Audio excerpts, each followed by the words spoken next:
સોમવતી અમાસના પવિત્ર અવસરે આજે ભરૂચ નજીક નર્મદા કિનારે આવેલા પ્રખ્યાત જાડેશ્વરના નીલકંઠેશ્વર મહાદેવ મંદિરે શ્રદ્ધાળુઓનું ઘોડાપૂરું ઉમટી પડ્યું હતું.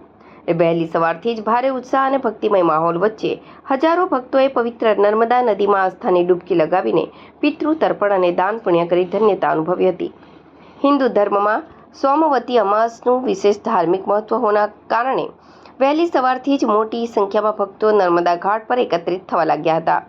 પવિત્ર નર્મદા મૈયામાં સ્નાન કર્યા બાદ નર્મદાના પાવન તટે બિરાજમાન ભગવાન નીલકંઠેશ્વર મહાદેવના મંદિર માટે શ્રદ્ધાળુઓની લાંબી કતારો જોવા મળી હતી.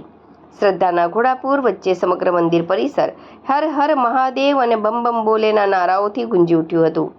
મંદિરે પહોંચેલા ભક્તોએ ભોળેનાથને રીઝવવા માટે વિશેષ પૂજા અર્ચના કરી હતી.